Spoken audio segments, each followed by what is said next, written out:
and welcome to Context with me, Corin, Dann. And me, Guyon, Espiner. Now, context is the backstory to the front page story. Yeah, you know the drill. We take an issue that's making headlines today and we trace its long shadow back into history and try to figure out how it is we got to where we are today. Indeed. And there is a catch, of course. Only one of us knows the topic that we are talking about. And we take turns being fair and balanced folks. And I believe it's your turn today, Corin. What have you got for me? Well, we are going to look at a thing known as Think Big. Ooh. Now, this is in relation to recent stories we've had here around the need to perhaps build a $1 billion LNG import terminal, mega projects. This idea, listeners will be familiar, I think, if you're probably our age, with Think Big, which was this huge project under the Muldoon government of energy projects using gas from the Maui gas field to build all these energy projects and solve New Zealand's energy crisis at the time. So let's just have a little listen why I've decided to choose this. We have this issue of a dry year where if the lakes aren't full and we don't get enough wind and we don't get enough sun, and on a winter evening we could run out of power, and then in order to fill the gap from all that renewable energy, we have to burn coal or gas. And the government is feeling that it needs more security, so it might import gas to do that because our gas supplies are running down. Let's have a listen to Simon Watts. I mean, the reality of shocks are there, but at the moment, New Zealand has no ability to deal with any shock because we don't have sufficient gas.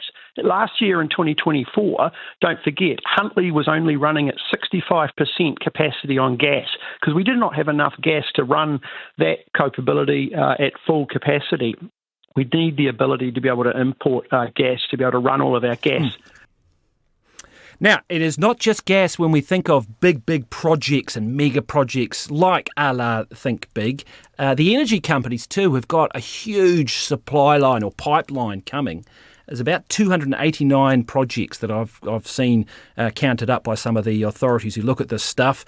It's about potentially $26 billion on top of what would have kind of normally been spent. So here's Meridian's boss talking about that. The job, that we've got in front of us is to limit the increases that people are facing.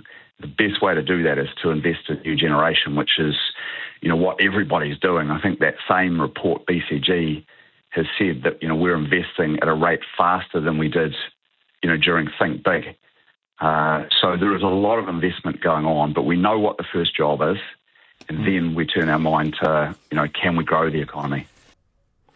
Yeah, so Mike Rohn there from Meridian Energy. Guyon, it's interesting, isn't it? And that's what got me my ears perked up when he mentioned to me on the radio, yes. Think Big. Because you would have come up in a similar era to me. Think Big was a slur. Well, it was like the last thing you want to do.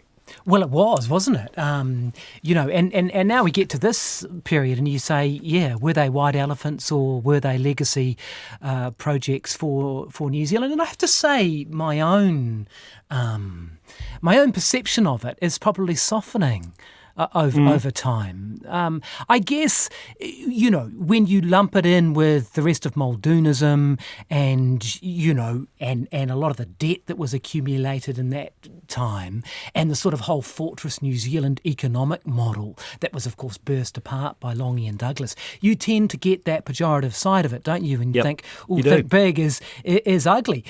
But if you look at Motunui and you look at a lot of the dams and things, I mean, these are projects that we are still using today. So, I was just struck. It's a mixed legacy, it was an audacious program. The size and scale of it. To imagine, to sort of, for a government, and that's the thing here, it was state capitalism, to go, right, we're just going to create an industry. Well, that's... we're just going to borrow all this money and we're just going to go, here we go, we're picking these winners. Boom. Well, that's right. Amazing. And it's interesting, they say history doesn't repeat itself, but it rhymes. And it does, I'm sure you'll get into some of this, but it does seem to be rhyming at the moment, doesn't it? Because this 1970s push for greater energy independence for New Zealand was sparked, wasn't it, by the oil shocks of the 70s, and you had the Yom Kippur War in the Middle East, you had a lot of those things which were sparking the need for New Zealand to be more independent, and you're hearing a lot of that sort of rhetoric today. 100%. You've read my mind. Have a little listen to this clip, what we would have termed as the 1970s oil shocks. Have a listen to this. See if you can guess who it is, actually. We are heading toward the most acute shortages of energy since World War II. There was an announcement in Kuwait that prices for Arab oil were going up. The OPEC increases today can be expected to add a full percentage point to the cost of living this year. The cutback will be 5% for the first month and an additional 5% for each passing month until Israeli forces leave occupied Arab land. For millions of Americans, this may be the worst weekend they've ever faced for finding gasoline. We're all out of high test and regular gas. That's it. So you talked about the Yom Kippur War, that war in 73. Any guesses who that first clip was from what president it was? Yeah, it would have been Nixon, wouldn't it? Yeah. Yeah, it would have been Richard Nixon. But they were big, severe oil shocks, weren't they? And the prices went rocketing up, and all sorts of implications for New Zealand as well. Yeah, absolutely. So the price of a barrel of oil went from about US $3. This is in 1973. The first oil shock went up to about $20 overnight. And that was because those Organisation of Petroleum Exporting Countries, the OPEC cartel or the grouping of those Arab nations who had started to use their power, they basically said they would cut oil production every month unless Israel stopped its war. And it just caused such a massive supply shock. Then, so there was that New Zealand's had to deal with. And arguably pushed New Zealand into recession in 1976 because we were very heavily dependent on oil. Then in 1979, there was another oil shock, and this was the Iranian revolution, which seemed to spark that. Again, prices more than doubled from $13 a barrel to $34 a barrel pretty much overnight. So New Zealand was grappling with this. We were an oil-dependent country. I don't know if you can remember who the Minister of Energy might have been in 1980, 1979. He's a pretty well-known character who had a pretty long political career. I'm going to guess Derek Quigley. Oh, very close. Or was it George Gear? No, it was Bill Birch. Was it Birch? Yeah. Okay. But Quigley is a factor in all of this. He is. He's a name which does come into the mix because he actually was someone who it seems as though wasn't as keen on Think Big as others. But Bill Birch has since said that the 70s and 80s were the biggest test that New Zealand had faced since World War II, and he said in 1979 New Zealand lost half of its supply and that the government could not idly stand by and do nothing. So, before we get to the big Think Big stuff, those big projects that we've alluded to, let's talk about some of the smaller things that New Zealand tried to do to deal with an oil shock. Any guesses what the first thing they might have had a go at? Well, I remember, I was born in 1970, so I was a kid in the early 80s. I can't quite remember when Carless Days was, but it was probably in the early 80s, wasn't it? So I suppose that was one measure. They actually did try to determine you have to pick a couple of days where you weren't to drive your car. Spot on. So they came up with this. Let's have a listen to this little clip that just sums it up pretty well. It's the only day my daughter doesn't go to kindergarten, so it suits us best if we don't have the car, if we don't lose the car on Tuesday. How will you get to work then? Oh, well, my husband can catch the bus. The human way to select a carrot's day is to select the day that causes one the least inconvenience. Surely if they choose the day on which they use the car least, then carless days must be the least effective way of reducing petrol consumption. Getting on a bus is likely to be harder than ever, especially during the Tuesday and Wednesday peaks. That's something we have never had in New Zealand before, so nobody knows the exact loading the buses will have to take. We can only make an intelligent guess, and we will have buses standing by. Yeah, so there you go. Carless days, you had to choose a day, and you got a sticker, which was the day that you couldn't use your car. Yeah. $50 fine if you got caught with when you're using the car when you weren't supposed to, which in nowadays terms, it was today's money, $400 practically. Yeah, I remember my mum doing that. As a kid, I would have been 11 or 12 or something, and I do remember. I can't remember which day she picked, but yeah, there was a sticker on that. It also strikes me it's quite, it's almost quite quaint, isn't it? I mean, the level of social cohesion then too is probably different, eh? Well, you say that, but that didn't work because the second car loophole was one of the reasons. Of course, wealthy families just had a second car, so they filled the gap the day they couldn't drive with their other car. And then there was exemptions for essential workers and doctors and business people. So arguably there weren't a huge amount of savings, and it didn't last long around that 1980 period. Right. So it was worth a try, though. Yeah. But not to be finished there in terms of sort of short-term measures to deal with this oil crisis. I couldn't go past this as well. Have a listen to this advert and see if you can tell me what's going on. LPG. LPG. The fuel of the future. Mankind is at the crossroad. LPG conversion kits are available now. Wow, Any guesses? what a cool ad was that? So what was it? There was some sort of public service announcement to try to encourage people to, get LPG converters or something? Yes. So you may remember that New Zealand had actually had a bit of gas fields found in the 50s and 60s, the Kapa Nui, I think it was called. And then, of course, Maui came on, and Maui is a monster gas field. But one of the ways in which the government thought that it could address the petrol problem and the oil shock was to use the gas, but you had to put a converter on your car so that it could run on either LPG or CNG if you're in the North Island. They were slightly different geographically. And so it actually became quite a big thing. I think by 1985 there were 100,000 CNG conversion kits fitted out in a fleet of 1.5 million vehicles. So there were 50,000 running LPG. So there were a lot of cars. And that did help to a degree. And actually, I owned a car that had an LPG conversion. Did you? What was it? What did it look like? I mean, what did you do? Well, I can't remember too much. It was a Valiant Charger. A mate of mine and I bought it as a bit of a whim. We bought this Valiant Charger with a Hemi 245 massive straight six engine in it. But I think the only way we could afford to run it was because it had LPG. Right. It would be worth thousands now if we'd kept it. It was cheap. It was like $600 at the time. Yeah. It was pretty beat up. But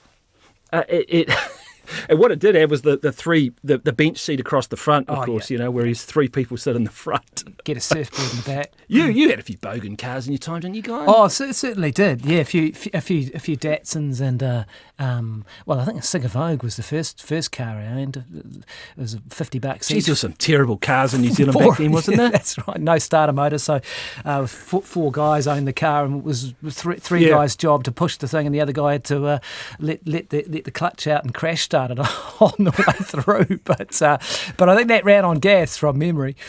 Yeah. No, it was, look, it didn't, again, it actually lasted quite a while, that scheme, right up until, I think, nearly up until the 2000s. But again, it suffered for a few reasons. There was the infrastructure and the conversions and the cost involved in all of that. There was plenty of gas at that time, plenty. But one of the other big problems was, and this is going to be a theme that comes through with Think Big, is, of course, by the time it got up and running and they got everything going, and by its peak in 1986, the oil price crashed, absolutely crashed. So you suddenly had cheap petrol again. So it was competing with that. And there was also a limited number of cars that you could change. So there wasn't the choice for people. So eventually it faded away. But this is I want to get to the critical point. This is probably my biggest sort of revelation from looking into Think Big is the gas. And this is where it's really relevant today. So the Maui field, which was found, for what I could see, it was found about, I think, in the late 60s, but it was up and running by about 1973. Massive gas field by world standards. Big gas field. So I think by the end, it would eventually drive about 30% of New Zealand's economy by 2002. So it was a lot of gas. But this is the critical bit. So it's off the Taranaki coast. Of course, and that's that whole infrastructure in Taranaki was built up around Maui. It was a really, really big deal. Todd Petroleum and Shell developed it, but they would only develop it if the government agreed to take all of the gas, regardless, at a minimum price for 30 years. I think they called it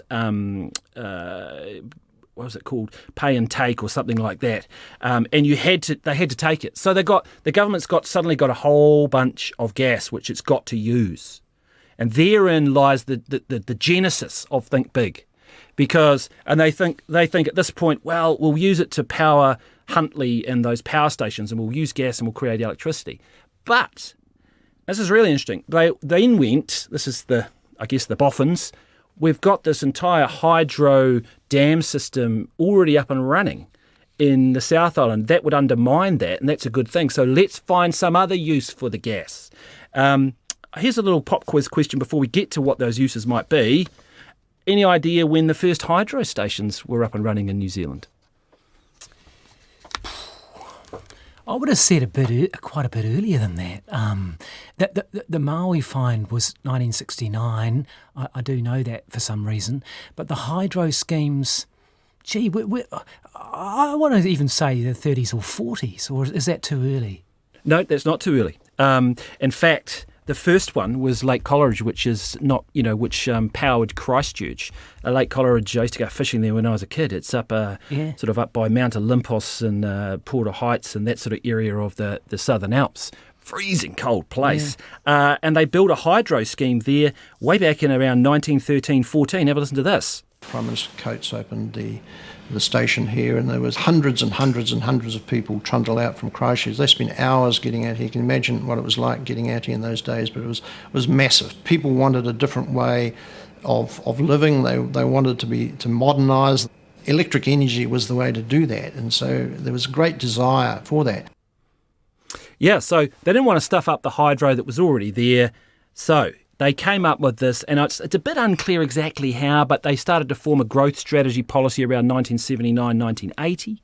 And it was like somebody within the cabinet said, hey, let's bundle a whole bunch of these ideas for new energy projects together.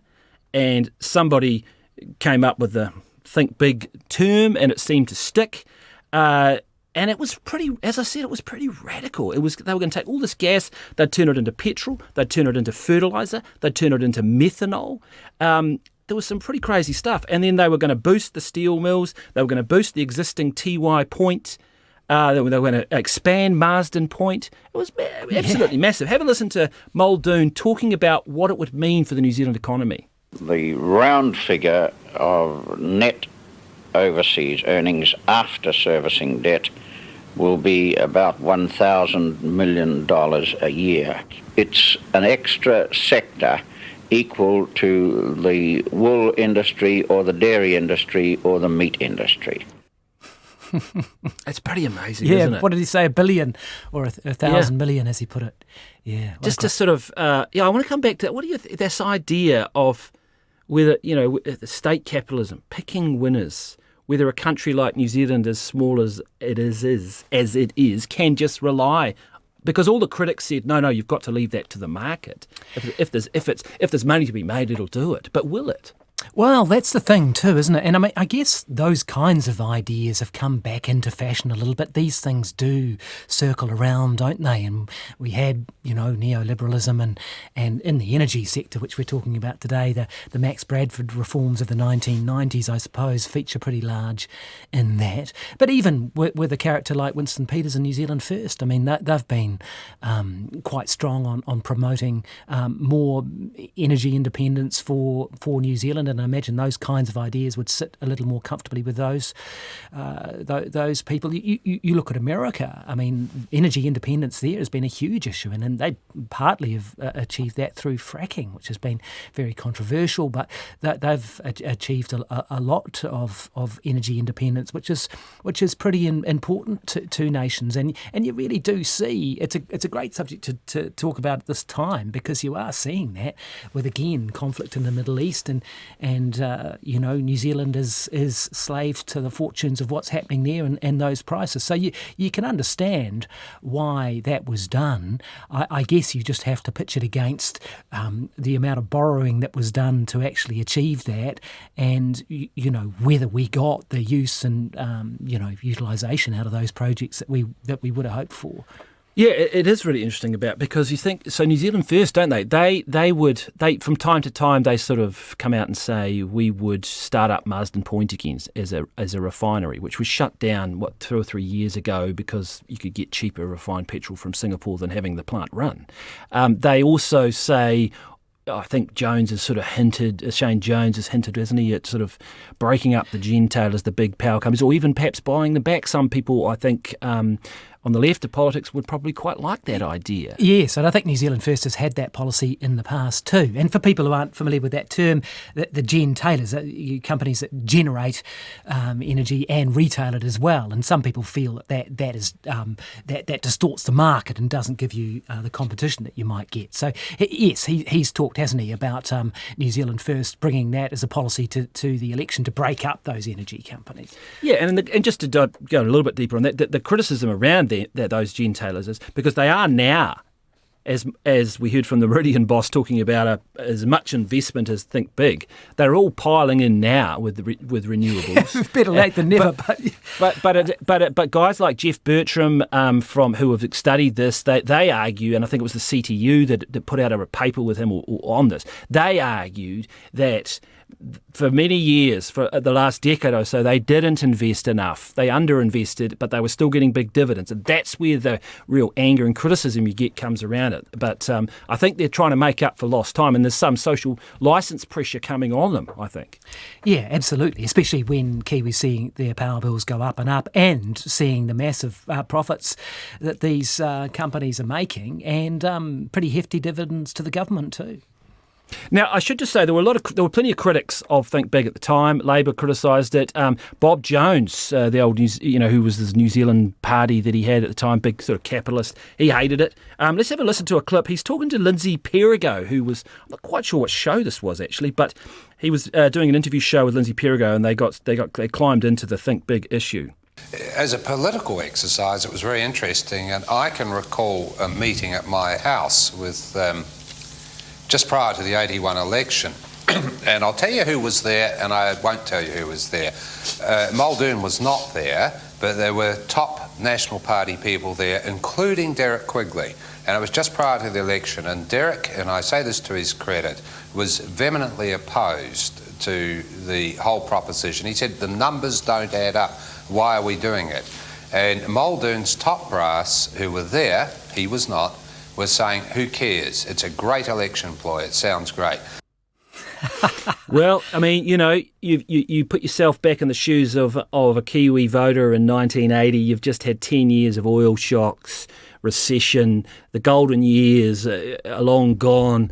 And Muldoon fronts up with, hey, I got the answer here. We're going to create an entirely new industry. Yeah, and it's interesting hearing Bob Jones say that, because from memory, Derek Quigley was sacked from Cabinet, or had to resign because he breached Cabinet collective responsibility over his opposition to Think Big. Is that right?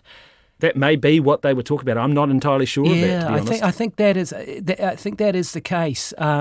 Some keen listener to Context will correct me if I'm wrong, but I'm pretty sure that Derek Quigley had to resign from Cabinet for breaching Cabinet collective responsibility for his opposition over that. So, of course, Derek Quigley went on with Roger Douglas to found the ACT Party in 1993. Yeah, and let's go down that road, because you could mount an argument, as I think you alluded to at the start of this show, that a lot of the neoliberal movement would have springboarded off Think Big and all the debt, and we'll get to the debt and that sort of stuff that it created. But yes, well, it is. It's a perfect it's a counter. That's right, and you get this economic nationalism. They hated state intervention. Absolutely, yep, they would have. Whereas it would be completely normal for a country like China. I mean, China would think you're insane not to plan and command and control your energy supply. I think, wouldn't they? Even Singapore, which gets held up as a poster child for many. Has a big, mind you, they're a small city state. Hey, let's run through some of the projects. You actually labelled quite a few of them earlier on. So I'll just whip through them. And I'll just, Clyde Dam, which is still operating. So I'll give that one's the Motunui synthetic fuels plant, which was initially, and I want to talk about this a little bit, was initially somehow, I don't know how they did it, somehow turned gas into petrol. But then they stopped doing that, and it became tied in with methanol and in Methanex, which is still running. There's the Waitara methanol plant, which is still part of Methanex, still running. The Kapanui ammonia urea plant, still operating. That's your balanced fertiliser, I think. Marsden Point, they boosted that. That's only an import facility now. New Zealand Steel, they boosted that. TY Point, they boosted that. So a lot of it's still around, which is interesting. But I wonder if you have any ideas what it costs, what that package cost. Around about 10 billion. I want to say, I'm just going to guess $12 billion. That's a really good guess, really good guess. So it was $8 billion at the time, which in today's dollars, some estimates, I think it would be higher than this. They're saying 26 to 29 billion. But one thing that anybody who's done any time looking at infrastructure in this country knows everything costs twice as much. It's like building your kitchen, isn't it? It's like twice as much, twice as long. Exactly. 3 times as much. I think we've got another clip of Muldoon talking about this. Let's have a listen. And I sense just within the last few months a new spirit of optimism where previously there was gloom. Certainly we will borrow externally to construct these great energy-based undertakings. What's equally important is that the projects themselves will either generate external funds or replace high-priced imports of oil-based energy. Yeah, so as he's alluding to the borrowing, there were massive cost overruns on these things. Massive. If I look at that, so did you?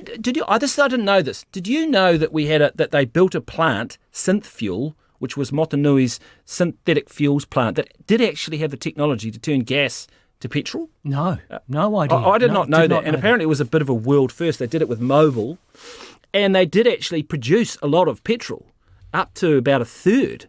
Wow, and was Muldoon actually talking about exporting some of this as well? Potentially, yes. Yeah, extraordinary. But this was the fly in the ointment. The big problem with Think Big was arguably, you could say, timing. So we built this plant. I think the South Africans did something during apartheid a bit similar to this, where they took coal and turned it into fuel.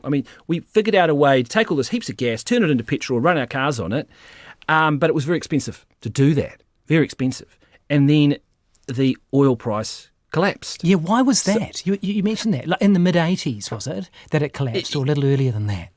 Yeah, no, it was around 1986. They just presumably had a lot more gas. I think America and others came on board. And in 1986, 87, yeah, the prices plummeted. And they really crashed from like $50 a barrel in sort of early 80s to $10 a barrel. So they just had a lot. They just found more. It got easier to find. They got better at getting it. You had the North Sea oil, a whole bunch of factors. Right, yeah. And suddenly, what's the point in turning gas into petrol if it costs you so much to do if you can just bring it in? Yeah, and that was the criticism, wasn't it? That you're left then with sort of stranded assets, or white elephants, if you like, and all the debt. And if you look back, Labour, who won in 1984, were campaigning very, very heavily. They'd worked out what the debt was for every person, and they had a person in their ads, Olivia, who was this sort of catch-all girl who she was, I don't know, 10 or 12 years old or something. She was in this ad, and she owed us tens of thousands of dollars, whatever the number was. But they went very, very big on the fact that New Zealand was heavily laden with debt, and that's true. And so there's a lot of positives to that Think Big infrastructure legacy, but the debt was pretty crippling to the economy, wasn't it? It was, and if I just go through that, so public debt rose from about $4 billion in 1975, which was stuff all, really, to $22 billion by 1984. It was roughly a 5-fold increase, according to my figures here, and Treasury was saying debt got to about 70% of GDP by 1989. It gets a little confusing because all these finance ministers keep changing the metric. They do, don't they? They even do that today. Gross or net. Yeah, that's right. But what have we got now? I don't know if you can say it's apples for apples, but it's 40% now. Yes, and it had been in the 30s, really, until COVID came along, and Grant Robertson felt he had to borrow a lot more. I mean, even the Greens at one point, remember, they had targets that they signed up to with Labour, which were going to keep it well under that. So that's for New Zealand, which likes to keep its debt pretty low by international standards. I think we're around about in the middle of the OECD, even at that level, aren't we? In the developed world, I think we're pretty much bang in the middle. But that's at the outer edge of our comfort zone. And people always talk about New Zealand having to be very careful about debt because, we are a small country at the bottom of the world, and we can't afford to run the sorts of debts that, Japan or America can do. So we do need to be careful about that. But that is at the sort of upper limit of a lot of orthodox economic comfort zone, isn't it? Absolutely. Just picking out one project here which did get a lot of attention at the time, which was the Clyde Dam. Hugely controversial. It's just because they had to effectively flood half of Cromwell to make it work. Have a listen to this. Maybe a bit flippant to say they were crying into their beer as the Lowburn pub poured its last pints, but the mood wasn't exactly celebratory. I think if this is progress, this is one time I do not like it. Basically, we had a pretty good community here before they came. I'm not knocking them, but they got bugger all left when they go. No, I think it's awful. I've got no pub to go to call into on my way home. I don't know if you've been down there recently to the Clyde Dam or Lake Dunstan, which was obviously created from. It's quite an impressive place. Yeah. And they got a cycle track around the side of the lake now, which you bike. It's a 40k bike ride. Just stunning. Was that part of the John Key cycleway legacy? I think it was. It was one of his great legacy of John Key, the cycleways across the country. He didn't get his flag, but he got his cycleway. I know. There's a lot of happy baby boomers cycling around New Zealand. Pleased about that, aren't they? Sorry, baby boomers. Yeah, but it was very controversial. I don't know if you can remember. I certainly remember sort of newsreel images of Clyde Dam, and that. The reason why it was so controversial was they halfway through or into it, they realised there was big geotechnical risks. There was a fault line running pretty nearby, or if not straight under it, and they ran into massive cost overruns. I think it started out as a $100 million contract. Any ideas what it might have ended up at? Probably closer to a billion, I would have thought. Yeah, nearly $2 billion. Was it? Started in 82, finished in 93. It ended up being $2 billion.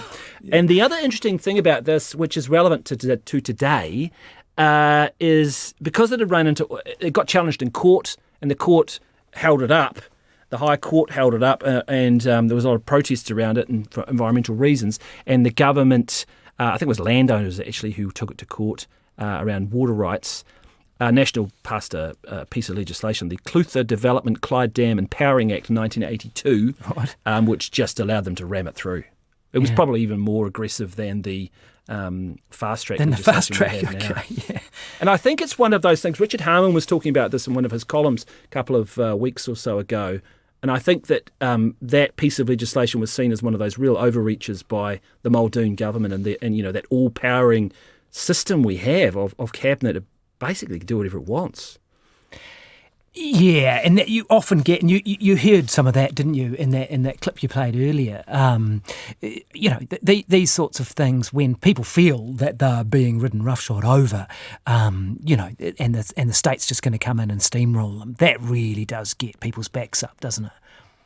Sure does. Now, of course, it's interesting to see a little bit what happened to some of these assets, because as we move into the 80s, the mid-80s, under the Labour government, most of them were, they sort of corporatised them and then privatised them. So a lot of these assets, of course, are no longer necessarily in New Zealand government or state taxpayer control. So Contact Energy is the Clyde Dam owner. Yeah, Contact, you might remember when they were sold. Well, Contact was sold in 1999, I think. Yeah. Yeah, in the beginning amazing. of 1999, from memory, Jenny Shipley ran an emergency sort of mini budget. I remember at the time there was an Asian financial crisis. It was dubbed, and she had a mini budget, and they sold Contact Energy, and they reduced the floor of superannuation and cut, I think, about $1 billion from government spending. So they had this mini budget, and Contact Energy was sold, and that was a big deal and very controversial at the time. Yeah, sold it. Any ideas what they sold it for? No, I don't think so. Would it have been as much as it might have been as much as $1 billion, mightn't it? It was, yeah. About $1 billion. I've got it at 1.2. Yeah, okay. They sold it. My record here said they sold it to Equity Corp. It didn't stay in Equity Corp for long because I don't think Equity Corp lasted that long. But anyway, I think some of it was offered to the public as well.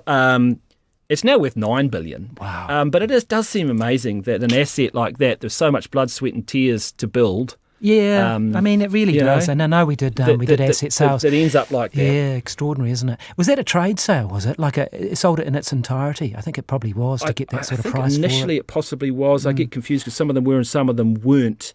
The Motunui synthetic fuels methanol plant, that looks like it. That blew out in costs and became very expensive. They turned it into Petrocorp, which is a name that rings a bell. Is that the old TVNZ building? Were they in the Petrocorp house? Yes, like? on the terrace. Yeah, scampered up there a few times. And then that went to Fletcher, sold to Fletcher Challenge for $600 million. The basic thought that sort of analysis that comes through from those assets that were sold off is that they generally went for far less than they were worth. Seems to have been the criticism. But you could argue that about all those asset sales because the government was desperate to sell them. It was flocking them off. It had to. That was its thing. Yeah, that's right. And especially when you've got they were trying to retire debt, weren't they? And that was done pretty swiftly. And possibly didn't get the sort of top dollar that they might have. Yeah, it's interesting. So we come to the end, and we do still have the remnants of these, and you could argue that would be worse off if we didn't have the Clyde Dam. Yes, when you think of the climate implications and the renewable energy that is so important with that dam. It's kind of reassuring that we still have steel and aluminium. We make that. Yeah, just pushing it forward though too. I mean, what sort of lessons or echoes do you see with this idea of getting this LNG terminal? Because that's kind of in the ballpark too, isn't it? Well, I think we've seen obviously with the spike in prices with the war in Iran that the risks. I've looked into this. I've thought about this quite a lot actually. I think part of the issue that has plagued New Zealand has been uncertainty around how we're going to fix the dry year, and that builds into the forward price of electricity, and nobody wants to invest in it. Yeah, well, that's so right. They are fixing the certainty with that. Because if you'd gone, if we were still into Think Big, I mean, that Project Onslow was a prime candidate for that. I'm not quite sure how it works, but basically you shove water uphill and you let it roll down, and it creates the whirring and the electricity, right? As you can probably work out, I'm no energy engineer. And when it's cheap, you pump it back up again and do it again. Yeah. So it's a battery. Yeah, which sounds like a pretty cool idea. I guess the downside is it may cost 16 or 17 billion or something. But at least, and I think that there's that feeling that it would always be more by the time you've started, and the inflation costs. But that would have been that's the sort of thinking that those. I'm not saying this in a pejorative way, but that's the sort of thinking of a think big or let's have more energy security, energy independence. That's the sort of project that they were looking at back in the day, isn't it? Yeah, and it's interesting that Labour was kicking the tyres at Onslow, then the National was like, nah. And now there's actually some private operators that have, David Parker and I think Keith Turner, former Meridian boss, who have expressed an interest to try and get private backing to do that. So they believe in that scheme so much. Whether that happens, though, because what's happening is the energy companies are building all this renewable now. They are getting the A into G and doing it. But the gas provides the certainty. The bit that bothers me is the Maui field, which underpins all of this. We had this huge gas find which enabled Think Big. It's running out. It's probably going to run out possibly this year. I've seen some reports, maybe maybe in a year or so. It's gone longer than people thought it would go. They extended it a few times. We have to transition away from gas because we still have a lot of industries that rely on it for power and for their running. You've got Methanex, which uses a large amount of it and exports it. You've got to the Balance plant, which has been struggling to get enough, and others. If we're going to import LNG as a stopgap, as an insurance mechanism, so that those renewable projects can get built with some confidence that we're not going to have a dry year where we run out of power, there has to be a corresponding plan to transition away from the gas. Surely we've got to do both. We can't just because otherwise you can see what will happen if the LNG imports are cheap. We'll just end up relying on that. Yes. And it'll get too easy, and we won't make the changes that we need to make, which is finding, other new technologies, batteries, wood pellet, I don't know, whatever it's going to be that'll fix that little gap. So yes. I have some worries about that. Yeah, and it is still a fossil fuel, isn't it? I mean, yeah, I like the idea of the certainty of it. I worry that New Zealand will slip into some bad habits and become too reliant on it. But maybe this Iranian situation and the spike in price might give them the jitters on this. I don't know. Yeah. It might prompt a rethink. It's certainly making it politically difficult for the government. Exactly. And that will only intensify as the winter draws on and people start looking at their power bills a bit more closely too. Indeed they will. And when they look at those power bills, they should think back to think big. And I guess they should be grateful in some ways because we do still have that dam and a few other bits and bobs. We might not have them otherwise. That is context for this week. We'll catch you again next week.